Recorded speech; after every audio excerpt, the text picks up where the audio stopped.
गौर नाल वेखियो इन्हां चेहरिਆਂ ਨੂੰ, इन्हां विचली तांग ਨੂੰ।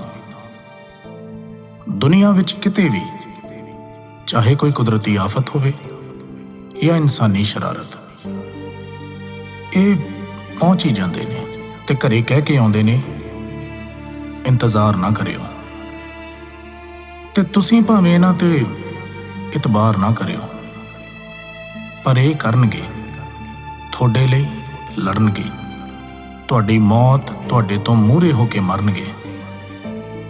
इन्हां नूं फिक्र नहीं कि किहड़ी सज़ा होवेगी, क्योंकि ये पता की मनदे ने, इहदे विच ओहदी रज़ा होवेगी। कदे अतवादी कदे बागी, पर करन भी की, ये बगावत इन्हां दे लहू विच है। वो लहू जिन्हें मिट्टी विच गोलियां दब्बियां सी, वो लहू जिहड़ा जलियांवाले बाग च दिसिया सी, वो लहू जिहड़ा सिर चढ़िया ते 7 समुंदरों पार किताब च पिस्तौल बन के पहुंचिया, वो लहू जिन्हें चुम के फांसी गल विच पाई, जिन्हें आरियां थल्ले भी अपना सिदक नहीं छड्डिया, सिदक जिहड़ा हस के तत्ती तवी ते बह गया। चांदनी चौक विच सीस दे के, चमकौर च तीरां दी बारिश च भिज के आण खड़ा होया सरहंद दी उस नींह विच जिहदे ते उसरिया इंसानियत दा महल। आओ जरा वेखिए ते सही, ये जो पिछले कुछ समय तो सड़कां ते फिर रहे ने, ये असल विच कौन ने?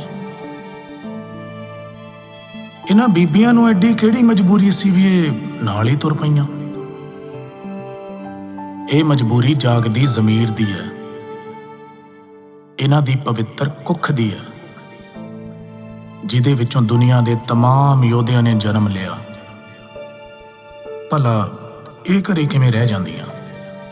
इन्हां विचों ही जम्मे सी आनंदपुर दी धरती ते सिर मंगण वाले ते सिर देण वाले। इन्हां विचों ही जम्मे वो योधे जिहड़े वक्खो वखरियां कुखां चों जम के अपनी सब तो प्यारी मां धरती दी कुख विच समा गए। ये उही ने जिहड़े राखी करदे ने, वो चाहे हक्कां दी होवे या सरहदां दी। दोवें पासे इक्को प्यो दे पुत्त ने, दोवें आपो अपने फर्ज निभा रहे ने। जे कुछ विचाले है तां माड़ी सोच दियां सरकारां दे बैरीकेड। इन्हां दा इतिहास पढ़िए तां पता लगदा भी ये पहली बार बागी नहीं होए। जदों जदों भी सच ते हक लई आवाज़ बुलंद करन दी लोड़ पई, ये सब आपो अपनी जगह मूहरे होके लड़े ने। ये लोग जिन्हां दी बोली, पहरावा, त्योहार, सभ्याचार तां वख हो सकदे ने,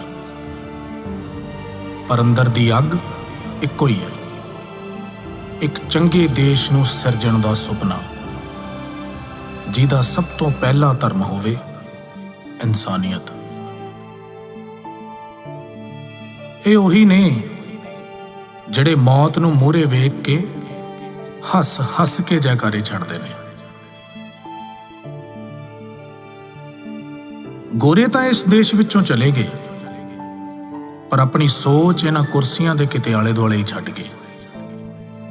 जिन्हां ते बैठण वाले चेहरे तां बदलदे ने, पर लोकां नूं वंड के राज करन दी माड़ी नीत नहीं बदलदी।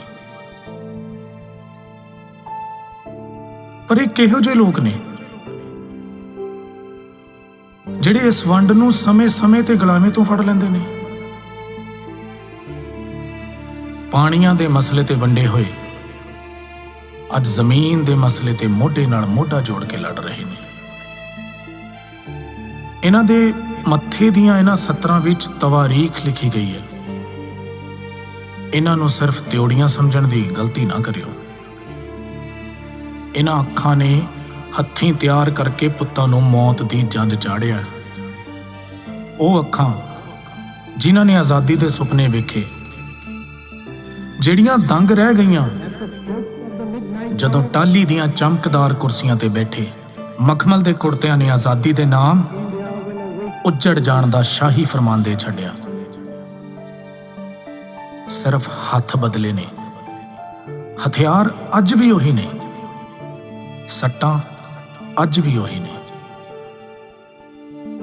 ਪਰ ਇਹਨਾਂ ਭਲੇ ਮਾਨਸਾਂ ਨੇ ਉੱਜੜ ਕੇ ਵੀ ਪਤਾ ਕੀ ਕਿਹਾ? ਨਾਨਕ ਨਾਮ ਚੜ੍ਹਦੀ ਕਲਾ, ਤੇਰੇ ਭਾਣੇ ਸਰਬੱਤ ਦਾ ਭਲਾ। आप रूप अमीक अन उस्त तेग बरकत गर्भ गन सरपंजन आप रूप अतुत अगीन भंगनात्मिक। ਮਾਲਕ ਦੇ ਭਾਣੇ ਨੂੰ ਸਭ ਤੋਂ ਜ਼ਿਆਦਾ ਮੰਨਣ ਵਾਲੇ ਕਿਸਾਨ ਸਭ ਕੁਝ ਇਹੀ ਤਾਂ ਪਾਲ ਰਹੇ ਨੇ। ਇਹਨਾਂ ਫਸਲਾਂ ਨੂੰ, ਤੁਹਾਡੀਆਂ ਨਸਲਾਂ ਨੂੰ, ਗਰੀਬੀ ਨਾਲ ਮਰ ਰਹੇ ਆਮ ਇਨਸਾਨ ਨੂੰ, ਭ੍ਰਿਸ਼ਟਾਚਾਰ ਨਾਲ ਵਧੇ ਹੋਏ ਢਿੱਡ ਨੂੰ, ਈਮਾਨ ਨੂੰ, ਬੇਈਮਾਨ ਨੂੰ, ਇਨਸਾਨ ਨੂੰ, ਸ਼ੈਤਾਨ ਨੂੰ, ਬੇਜ਼ੁਬਾਨ ਨੂੰ, ਹਿੰਦੂ, ਸਿੱਖ, ਈਸਾਈ, ਮੁਸਲਮਾਨ ਨੂੰ, ਸਭ ਕੁਝ ਇਹੀ ਤਾਂ ਪਾਲ ਰਹੇ ਨੇ। ਇਸੇ ਲਈ ਤਾਂ ਇਹਨਾਂ ਨੂੰ ਅੰਨਦਾਤਾ ਕਹਿੰਦੇ ਨੇ। ਪਰ ਅਫਸੋਸ, ਅੱਜ ਜਦੋਂ ਇਹ ਅੰਨਦਾਤਾ ਆਪਣੀ ਹੋਂਦ ਲਈ ਪੋਹ ਦੀਆਂ ਠੰਡੀਆਂ ਰਾਤਾਂ ਵਿੱਚ ਘਰ ਪਰਿਵਾਰ ਛੱਡ ਕੇ ਸੜਕਾਂ ਤੇ ਉਤਰਿਆ, ਤਾਂ ਉੱਚੀਆਂ ਲੈਂਟਰਾਂ ਵਾਲੇ ਕਮਰਿਆਂ 'ਚ ਹੀਟਰ ਔਨ ਕਰਕੇ ਰਜਾਈ ਦੇ ਨਿੱਘ ਵਿੱਚ ਬੈਠੇ ਲੋਕ ਇਹਨਾਂ ਨੂੰ ਅੱਤਵਾਦੀ ਕਹਿ ਰਹੇ ਨੇ। ਜੇ ਆਪਣੀ ਆਜ਼ਾਦੀ, ਇਨਸਾਨੀਅਤ ਤੇ ਸਰਬੱਤ ਦੇ ਭਲੇ ਦੀ ਗੱਲ ਕਰਨਾ ਅੱਤਵਾਦੀ ਹੋਣਾ ਹੈ ਤਾਂ ਮਾਫ ਕਰਨਾ, ਪਰ ਕੋਸ਼ਿਸ਼ ਕਰਿਓ ਵੀ ਏਦਾਂ ਦੇ ਅੱਤਵਾਦੀ ਬਣ ਸਕੀਏ ਜਿਹੜੇ ਮਾਰਦੇ ਨੇ ਦਿਲਾਂ ਦੀ ਨਫ਼ਰਤ ਨੂੰ, ਉੱਚੇ ਨੀਵੇਂ ਦੇ ਫਰਕ ਨੂੰ, ਗਰੀਬ ਤੇ ਅਮੀਰ ਦੇ ਵਿਚਕਾਰ ਦੇ ਫਾਸਲੇ ਨੂੰ। ਸੱਚ, ਮਰਨ ਤੋਂ ਯਾਦ ਆਇਆ, ਮੌਤ ਸਿਰਫ ਸਰੀਰਾਂ ਦੀ ਨਹੀਂ ਹੁੰਦੀ। ਸ਼ੀਸ਼ੇ ਮੂਹਰੇ ਖੜ ਕੇ ਅੱਖਾਂ ਵਿੱਚ ਅੱਖਾਂ ਪਾ ਕੇ ਵੇਖਿਓ, ਕਿਤੇ ਅੰਦਰ ਕੁਝ ਮਰਿਆ ਤਾਂ ਨਹੀਂ ਹੋਇਆ।